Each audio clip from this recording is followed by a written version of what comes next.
Welcome, scholars, to Mr. Honeycutt's math class.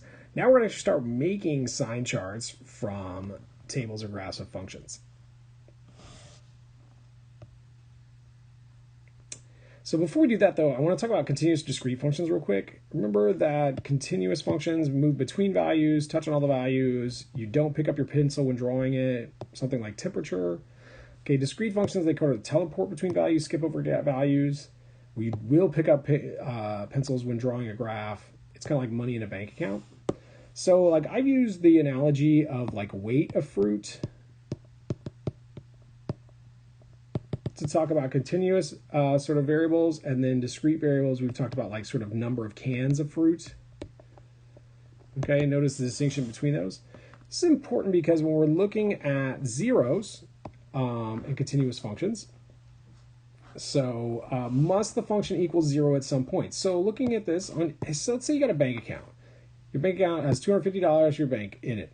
You buy a PlayStation 4 for $299. I don't even know if they still cost that anymore. They cost that when I made this slide, right? Your bank account balance is negative $49. True or false? There must be a time when your account had exactly $0 in it. So like, what this means is like when they take the PlayStation 4 money out, does it take it out like $1 a cent at a time? Or does it just take it out all at once? Do you jump from 250 to negative 49, or do you hit all the values on the way down? So in this case, it's false. There wasn't a time, okay, where it had exactly $0. It did just jump from $250 to negative $49. Okay? Now, temperature at noon on a cold winter day in Canada, the temperature is 20 degrees Fahrenheit. It's Canada. I'm not really sure why they'd be using Fahrenheit, but whatever. All right, at 10 p.m., the temperature is negative 15 degrees. All right, so it was 20 degrees at noon. At 10 o'clock at night, it's negative 15 degrees. True or false? There must be a time between noon and 10 p.m. when the temperature is 0. In this case, it's true. Okay, because the temperature has to go from 20, it has to go through all the other temperatures to get to negative 15. That's how temperature works. So this is bank accounts are discrete. They're like the cans of fruit where temperature is continuous, right? So it hits all the values. So as it's going from 20 degrees down to negative 15 degrees, it does have to hit 0 degrees somewhere in there in a way that's different from the bank account analogy. What that matters is that we can tell if there's a 0 in a function by looking at a table of values and seeing if there's a sign change. This is particularly helpful if you're using a graphing calculator and the table function on a graphing calculator. So what that means is if a function is continuous, and it'll tell you, it'll literally use language, this function's continuous, all right? You can guarantee, like mathematically absolutely certain, it's proven that there's a 0 every time there's a sign change. We don't know where it is, but we know there is one. So looking at this function as it goes from, hey, look at this. This is a positive 10 and it goes to negative 5. That means there has to be a 0 in here somewhere, which means there's an x-intercept somewhere between these. Okay, well, this is negative, this is negative. Maybe there is one, by the way, between these other values, but we don't know. The other value from here, 10 to 2, this goes from negative to positive. So there also has to be a 0 somewhere between here. There's got to be a 0 between the 1 and the 2. An x-intercept between here. Hey, look, there's an actual 0 here. Don't forget about those. I don't know why students, they get so looking for sign change. Like, well, there's not a sign change from here to here, from 0. This is where the 0 is, from 3 to 4, because this is a positive sign and this is a negative. No, this is the actual 0, y'all. 0 doesn't have a sign. It's either positive or negative. All right? So, how many zeros does this function have in the interval? There's 3 zeros. There's a 0, an x-intercept, between, all right, negative 2, negative 1. There's another one between 1 and 2, and then there's another one at 3. Okay? We don't know where exactly these are, by the way, but we can guarantee that they're there, and this helps us like start looking somewhere. So sign change is actually really important. What we're going to do for sign charts is we're going to use this to like help us figure things out. So, sign charts. What are sign charts? They are simple, useful. They allow us to go from factored form to a graph, and they help us visualize the function without a graphing calculator. Okay, especially on these portions of these exams where you do not get a calculator, a sign chart can really help you sketch one. Especially you guys are so visual, this can be very helpful. But first, we're going to go backwards. We're going to start with graphs to get to sign charts. Okay? So, this is I got this from a book. It's nice, lots of explanation here. So basically, in some ways, you can think of a sign chart as an ultra-simplified graph. Okay? So, sign diagram's got a horizontal line, positive, negative signs, indicating the graph is above and below the x-axis, retrospectively. All right, the zero is a function of the x-intercepts and the roots of the equation, and the values where it's undefined, because we also have some undefined values. So notice, hey, here's my horizontal line. All right, I've got zeros here and here, so I'm going to put those values, -2, all right, and 1. And then I'm going to list what the signs are. Well, hey, this is above the graph, so it's positive. This is below the graph, so it's negative. And this is above the graph, so it's positive. All right, same thing here. Notice there's a 0 here, but the signs, so I've got that. And I've got there's a 0 at 1, but the signs is below the graph on both these, so it's a 1 and 1. It just bounces against the negative. All right. Now notice, I've never quite seen this notation. I kind of like it, but they have like a little dash line here to say, hey, it's a horizontal asymptote, but you still use sign changes here. So you kind of treat it like a 0, even though it's a vertical asymptote, but you do distinguish with the 0. So that's a vertical asymptote, but then yeah, it's above the graph here, so it's positive, and it's below the graph here, so it's negative.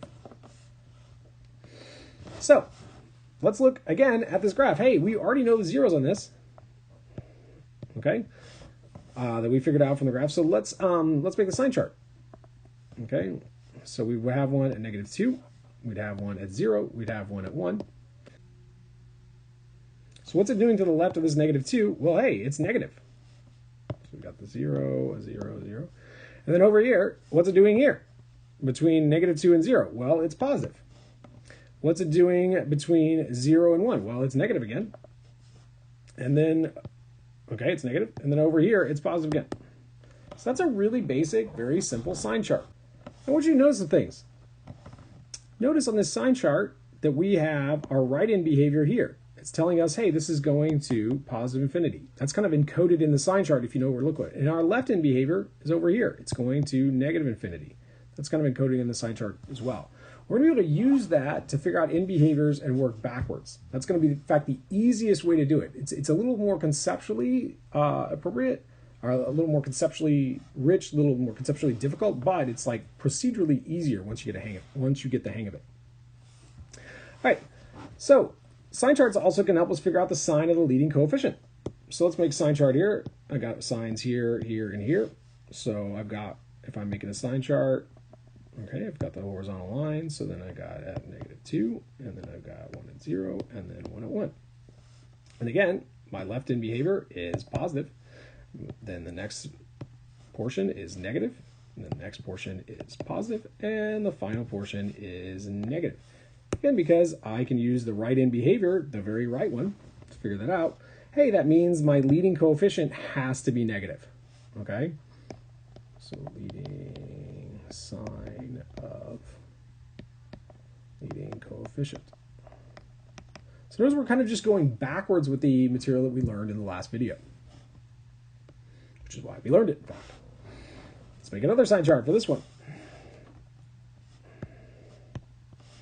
All right. So I've got -2, a 0, 0, and an intercept at 4. Okay. Over here, left-in behavior is positive, and then this is negative, and this is also negative. Okay, and then now it's positive again. So notice that you can tell from here, because of these zeros, that this has to be a bounce. This has to be a double 0, or at least an even-powered 0 is happening here. Okay, we can use sign charts to figure that out. The difference between these sort of bounce zeros and these other zeros are super, super important for calculus, again. So now, we can also, let's look at what a sign chart looks like with a rational function here. So, and what's weird is, again, the vertical asymptotes basically act like zeros for the purposes of the sign chart. So I've got a vertical asymptote at -2. So -2. I've got a 0 at 1/2. I've got another vertical asymptote at 3. And so then they've used this notation of the dashed lines for the vertical asymptotes, and the solid lines for the zeros, and I kind of like that. As long as you get solid. So then let's figure out the signs here. So the sign is positive here, and then it's negative over here. All right, and then over here, after the 0, it's positive, so it crosses. And then after the vertical asymptote, at 3, it's negative again. So again, this is giving us pretty decent little flavor of what this function looks like. You can almost visualize it from this graph itself, or from the sign chart itself. And as we'll see, it's very easy to go from factored form to a sign chart and then to a graph. It's a really good, very simple intermediate step that allows you to visualize this. So we can create a sign chart here. Okay, last time we created factored form with this, but now we're going to do sign charts. So I'm going to have x-intercept at -3, at -2, at -1, at 0, and at 2. So what's happening? So it's positive, negative, positive, negative, positive, and negative. So we get to notice again, we're seeing what the end behaviors are. All right, the left end behavior is positive, the right end behavior is negative. You can tell that from this. So again, are we seeing how this is just a very simplified, the sign chart is a simplified version in a sense of the graph. Last one.